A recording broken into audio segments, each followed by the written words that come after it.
دوستو آج کی اس ویڈیو میں ہم بات کریں گے کہ دنیا 2050 میں کیسی ہوگی۔ ہم ٹیکنالوجی، ماحولیات، نقل و حمل اور صحت کی دیکھ بھال سمیت کئی اہم شعبوں کا جائزہ لیں گے۔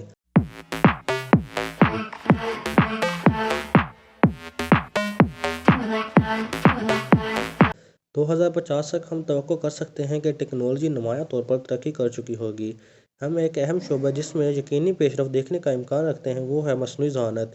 یہ ہماری زندگی کی تقریباً ہر پہلو میں شامل ہو جائے گی۔ صحت کی دیکھ بھال سے لے کر نقل و حمل تک بلکہ تفریح تک یہ ہمیں بہتر فیصلے کرنے، نتائج کی زیادہ درست پیشن گوئی کرنے اور بہت سے کاموں کو خود کار کرنے میں مدد کرے گی، جو فی الحال ہم اپنے طور پر کر رہے ہیں۔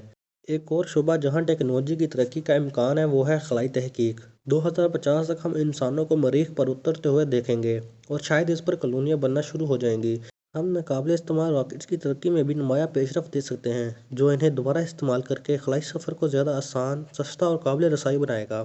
اس ماحول میں بھی 2050 تک ہمیں اہم تبدیلیاں دیکھنے کو ملیں گی۔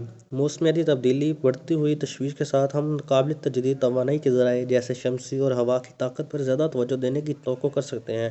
ہم بجلی سے چلنے والی گاڑیوں کو بڑے پیمانے پر ابھرتے اور گیس سے چلنے والی کاروں کے فیز آؤٹ ہونے کو بھی دیکھ سکتے ہیں۔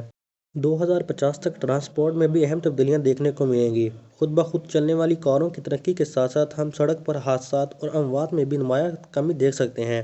ہم الیکٹرک کاروں کو بڑے پیمانوں پر استعمال ہوتا دیکھ سکتے ہیں، جس کی وجہ سے ایندھن پر انحصار کم ہو جائے گا۔ ایک اور شعبہ جہاں ہم ترقی دیکھ سکتے ہیں وہ ہے تیز رفتار ریل گاڑی کی ترقی۔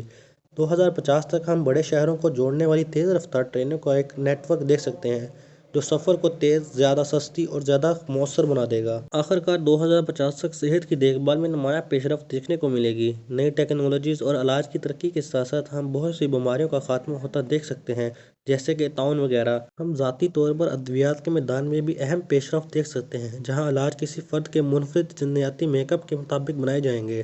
آخر میں 2050 کی دنیا اس سے بہت مختلف ہوگی جس میں ہم آج رہتے ہیں۔ ٹیکنالوجی زیادہ ترقی یافتہ ہوگی، ماحول زیادہ پائیدار ہوگا، نقل و حمل زیادہ مؤثر ہوگا اور صحت کی دیکھ بھال زیادہ ذاتی ہوگی۔ ان تبدیلیوں کو قبول کرکے ہم آنے والی نسلوں کے لیے بہتر مستقبل کو یقینی بنا سکتے ہیں۔